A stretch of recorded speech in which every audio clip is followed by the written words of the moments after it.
Ayon kay Senador Robin, na-witness niya paggawa ng droga mismo sa Bilibid habang andun siya. Hindi hearsay o imbento lang gaya nila Trilling.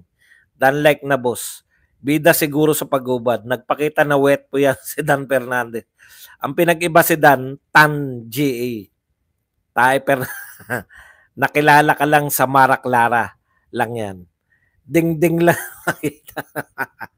Hindi siguro sumikat kahit sa ano dahil hindi talaga kilala eh. Naging kontrabida yan si Dan Tuadco. Mantala sila Richard Gomez, Robin Padilla, mga sikat talaga eh. Alam mo na ngayon kung hindi kaya po yung mga sumisikat, yung may mga talino rin eh. Jeffrey, malibiran. Wala akong sinasabi hindi ka matalino ha. Sabi ko nga matalino ka eh. Makinig ka lang, para mas tumalino ka, makinig ka lang sa mas matalino sa'yo. Naku, di, kapanahunan ni Arami na yan. Ano ka ngayon, Google boy? Mern, puro kiyod. Bugbugin natin si Bernat. Di kaya ginapang din niya ni Leong Bayon Serbads.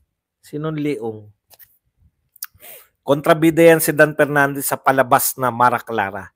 Boss Bads, totoo ba na binasura ang kaso ni PRRD Korte Suprema? Nagpetisyon po kasi, alam niyo yung mga legal organization ng mga tinatawag nila Dr. Badoy na mga legal front ng mga komunista. Nagpetisyon sila na protektahan sila laban sa ganyan nga ni PRRD. Binasura po ng Korte Suprema. Kasi may napatay sa kanila eh. Sabi ng mga pulis ba o sundalo nakapatay, mga mga rebelde. Sinasabi naman ng mga to na ito po ay mga legit na mga legal na tao. Kaya humingi po sila ng proteksyon sa korte laban po kay Duterte na binasura po ng Korte Suprema. Baka dyan pa madiligan si Rizon Tiberos Salvadong sa kamay ni Tio Cardo. Di naman siguro may may standard si Dan Fernandez. Wag naman po masasaktan si Ang alam kong nagpapakit siya kay Cassandra Ong eh. Layo na. Ang layo naman ng Cassandra Ong kay may standard naman si Dan Fernandez. Ang layo naman ng Cassandra Ong sa, di ba? Sa itsura nung Hontivirus. Hindi po siya incompetent, Mr. Chair. Mael po siya. Mayroon boss, kamaong ahas, ugaling ahas. Boss Bads, totoo bang na-dismiss na yung Tatay Dig sa EJK? Hindi po EJK yun. Protection lang po yun ng mga ng mga para hindi na po sila galawin. Kaya nga po maano po yung na yan, di ba? Sabi, in-expose na nga sila nila Dr. Badoy nung mga nagdaang panahon, di ba? Sabi nga ni Dr. Badoy, eto nga po yung problema ng mga yan, no? Nagtatago sila sa mga legal front. Yun. Yung palang sinasabing ekonomiya nila BBM na wala naghihirap, ginagalang legal ang droga. Masyado ng kahalayan kapag may risk. Bosa piso. Sol Aragones, laban ni Dan Fernandez, gobernador ng Laguna. I-contempt ni Dan si Ontiveros dahil tiguls na. Si Ruth Mariano Sol Aragones, yun alam ko. Sir Bads, maraming adik nagpapasalamat kay Ontiveros. Salamat daw kaayo, may tagapagtanggol. Kaayo. Salamat kaayo. Alam niyo sa usapin ng war on drugs, yun nga po yun. Kanino pong, hindi po pwedeng pareho. Magkasing bigat po yung, Yung protection under the law, dapat po may killing ka sa mamamayan, hindi po sa kriminal. Tama pong parehong tao yan. Pero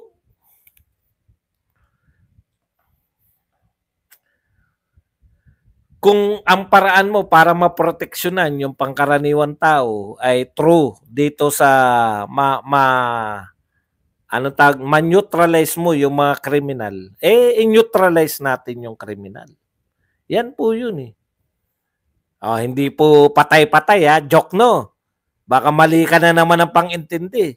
Ang neutralize ay hindi lang po patay-patay-patay. Ang neutralize, pwede ring hulihin, 'di ba? Pwede rin pasukuin. Pero pag nanlaban, dun lang papasok yun, joke no.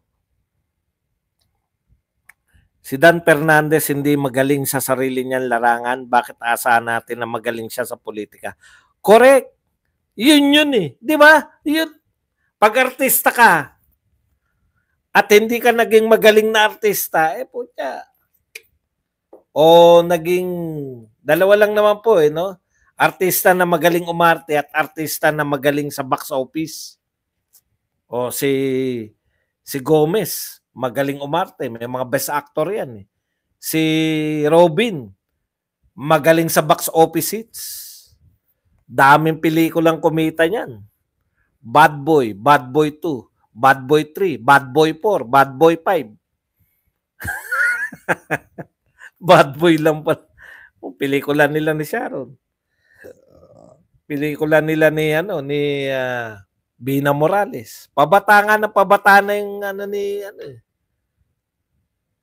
20 years younger standards niya. Yan. Si Dilima ay trillion. Sir Buds bagay. Sobra ka. Sir Buds, maraming addict nagpapasalam. Naniniwala ako na matalino si Dan. Subordination of perjury ang sabi niya. Kita nyo, naniniwala. Ako, hindi naman ako naniniwala na mahina utak ni Dan Fernandez eh.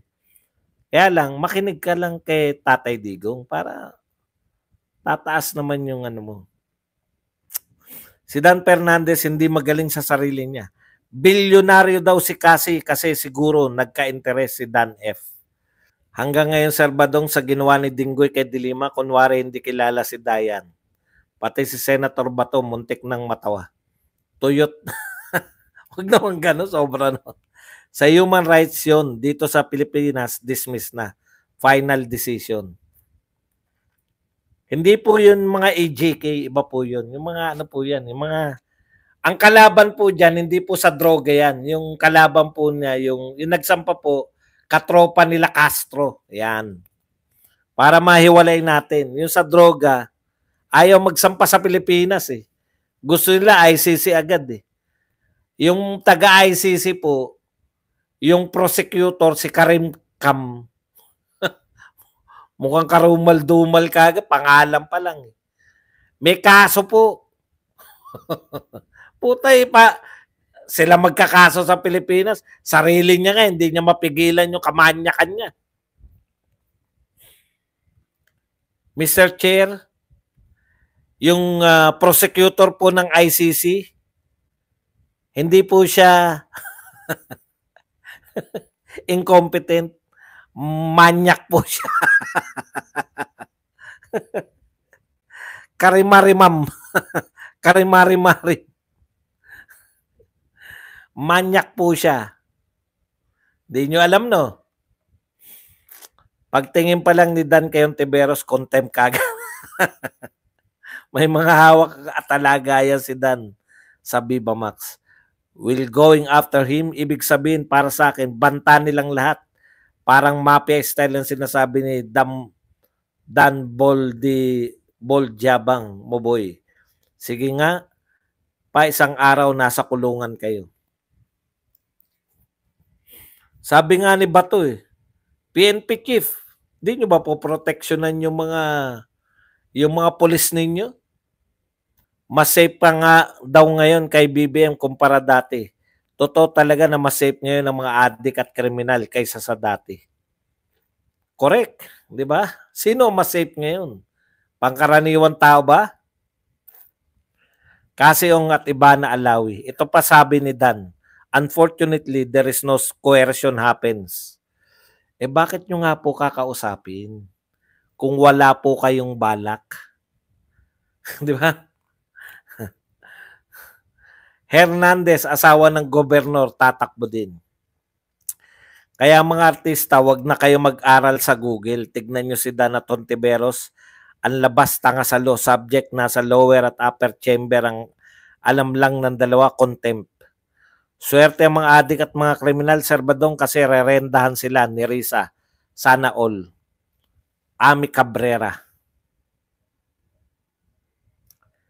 Sir Baz, saan na si Ka Eric Celis? Di na nakikita, di ko na nakikita. Baka nangangampanya sila. Sol Aragones, hindi pa pala simula na kampanya. Hindi ba may ano si Ka Eric? May YouTube channel sila. Sol Aragones, Ruth Hernandez, Karen Aglipay, pan-third lang sa survey. Si Dan Fernandez. Talaga? Pan-third ka lang pala, boy. Sipag-sipag din. Masyado mo. Alam mo, wala kayo mahita sa pang-aaway niyo sa mga Duterte. Pan-third ka lang pala.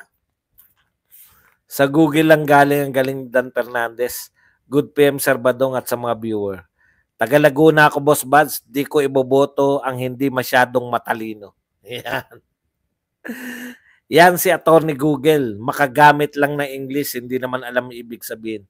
Unfortunately, there is no coercion happens, sabi ni Dan Fernandez. Hindi po pwedeng sabihin yun na hindi nyo kino-coerce. Mismong yung mismo yung pagkausap nyo lang sa tao, ano yun kakausapin nyo lang? Wala lang, gusto lang namin kausapin. Kaya pala mahilig sa neutralized reference, Sir Badong, si Shell Jokno, kasi may PTSD siya sa 3 beses na niya na tumakbo sa Senado. Kala ko tumakbo sa Santa Ana. Si Abante, hindi naging popular yung church niya. Di tulad ni Brother Eddie and Pastor Apollo. Bakit aasahan din siya sa politika? Hindi siya nakakapag-preach ng magaling. Correct. Tama po yun eh. Kaya kung tatakbo ka, kung vlogger ka, ang may mga karapatan pong tumakbo na vlogger, eto sa political vlogger sila Banat Bay, si Maharlika, sino pa ba mga sikat? Sila Trixie, Attorney Trixie, si Sas. Kasi naroon sila sa top eh. Pero kung si Diwata ka, sobrang alanganin ka ba? Pod vlogger. Magaling ka ba talaga sa lutuan? Baka talo ka pa ng ping, ping, ping. Di ba? Hindi po ako, wala ako dun eh. Kung ang batayan natin yan, yung sinasabi nyo, hindi tayo politiko, gusto mong tumakbo. Dapat man lang, naroon ka sa pinaka the best dun sa larangan mo, di ba? Yung meron tumatakbo, yung Manila, sino ba? Models of Manila. Tatakbo ka? Wala kang alam sa politika, tatakbo ka pa?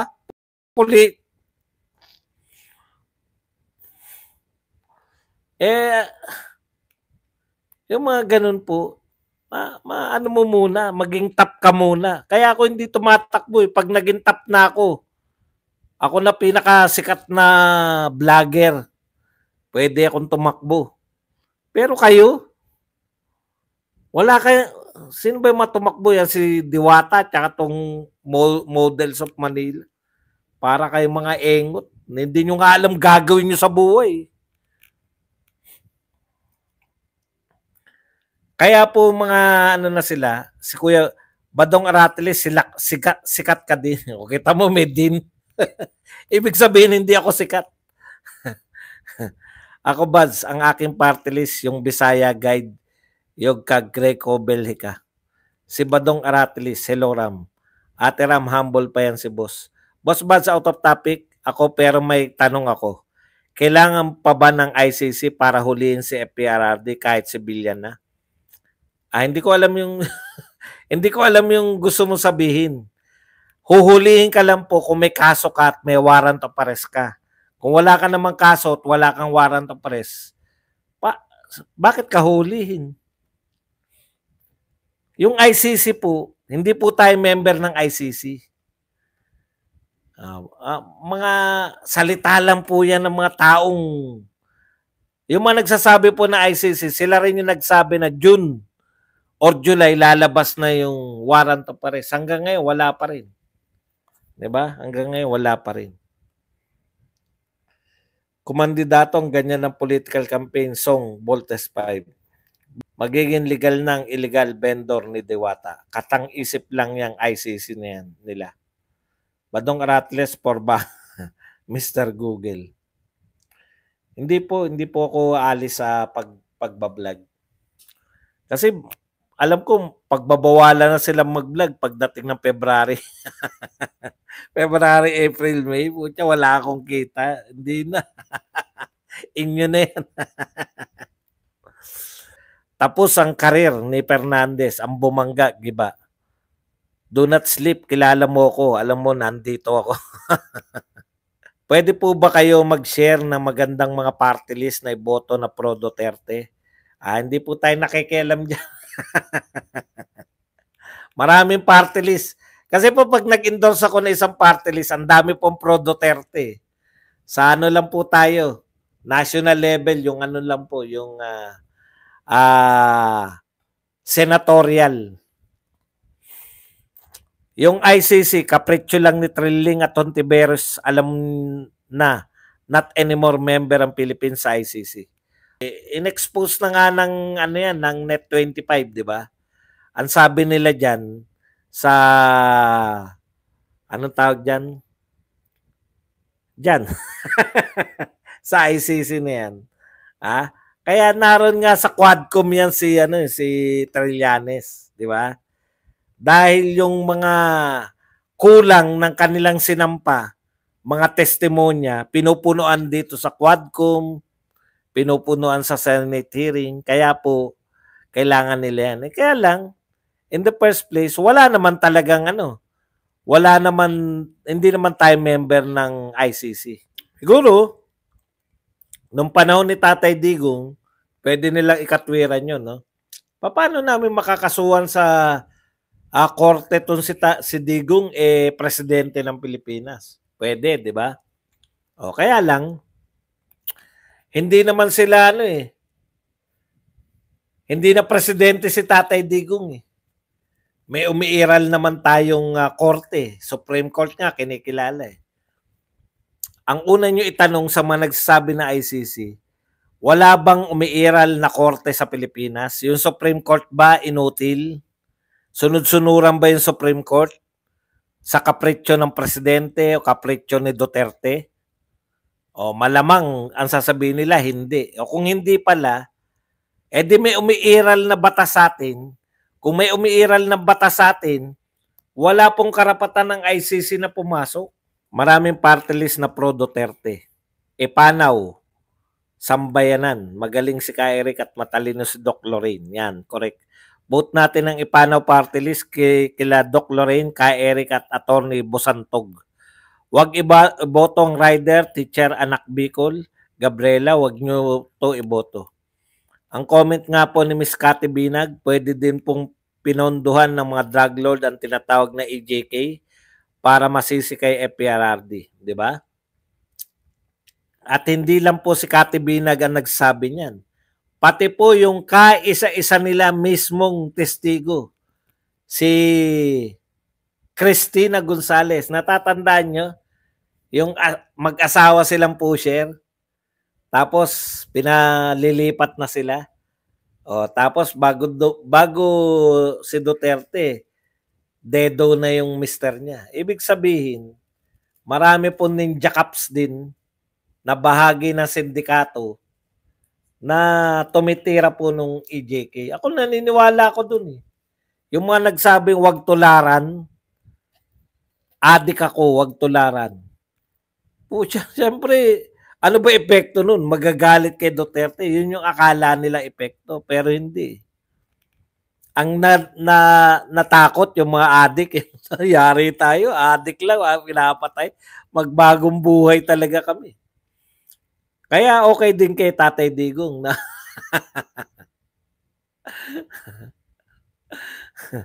tanong po sir, bakit sa dami-dami naglilingkod na bansa, hindi na wala yung corruption? Anong meron sa pera para ibulsa nila yung tax people's money? Bansa natin hindi naunlad kahit sino na upo, TY. Ikaw naman, very obvious naman, ano ba meron sa pera, di ba? Ikayayaman mo yan. Sa tingin ko, yun yung purpose nila kaya sila tumatakbo. Magnakaw. Yung mga magnanakaw, di ba? Kaya yan, nagsitakbuhan, abang-abang ang sabi ni Miss Kati Binag na nasa USB si Kilay at si BP na daw ang bahala. Si Dan magaling sa ubaran. Yung hearing sa Senado at hearing sa HOR, di ba prove yun na umiiral ang justice system? Anti-Duterte si Busita. Hindi po, ito po yung nakawala napawalang sala si Laila de Lima. Hindi po ba yan justice system? Di ba? Pinawalang sala siya. Ibig sabihin, may mga korteng umiiral dito. Basta politiko magnanakaw. Hindi naman ganun. Sobra ka naman. Si Duterte naman, kita mo nga, pinoproblema niya. Kaya gusto niya na hanggang alas 4. Kasi ayaw niya nang bumalik Sayang pamasahe. Maganda sa buds at lahat ng mga viewer. Kung anti-Duterte si Busita, di namin iboboto, i-announce natin. Sino naman may sabi na iboto dapat ng mga Duterte si Busita? Hindi ko nga po kilala yan. Wala po tayong problema dyan. Alam nyo, promote kayo ng promote dito ng pangalan ng kung sino-sino. Yan ba in-endorse ni Tatay Digo? Member ba ng PDP yan? Kung hindi naman, bakit nyo pag-abalahan dito? Bakit natin ikakampanya pa siya na malakas ba siya? Ang alam ko pong kinakampanya natin yung 12 ng administrasyon. Huwag iboto yung lahat ng yun. Ang S-Court, ang Supreme Court ba in tama kaya magsalita tungkol sa hindi ko talaga makakuha kung ano po. Hindi po tayo miyembro ng ICC. Tapos. Hindi po tayo miyembro ng ICC. So kung pupunta rito ang ICC para magdakip o kung ano man ang gagawin nila, illegal yan. Panghihimasok yan sa internal na buhay ng Pilipinas. Hindi po pwede yan. Para pong, halimbawa, US Supreme Court, pwede ba sila maglitis ng tao rito? Hindi. Kung may ginawang problema yan, sa US, yung tao, kukunin nila o papa-request sila na extradition treaty sa Pilipinas para litisin yung Pilipino na nakagawa ng krimen sa Amerika. Ganun po yun. Hindi nga tayo miyembro ng ICC. Paano po sila mag-iimbestiga? Paano po? Kaya nga wala sila investigasyon na nagagawa. Kaya ang gagawin ng mga to, yung investigasyon ng Quadcom o kung ano pa man, ipapasa nila sa ICC, pakikipagsabwatan po yan sa mga foreign entity na hindi tayo kabilang. Yan po katumbas po niya ng pagtataksil sa bayan. Pwede mo ba ipadala yung mga ibig nyo sabihin, ang silbi niyang Quadcom na yan, papadala nyo lang sa ICC. Pwede pong kasuhan yung mga magpapadala sa ICC. Ano lang yan, opinion ko lang. Opinion ko lang yan. Pero malamang tama yung opinion ko. Kasi hindi tayo miyembro eh. Bakit may papadala yung mga nangyayari rito sa Pilipinas, sa ibang bansa? Subordination of perjury is a crime of convincing or allowing someone to commit perjury. Hindi subordination of perjury. Mali si Dan Fernandez.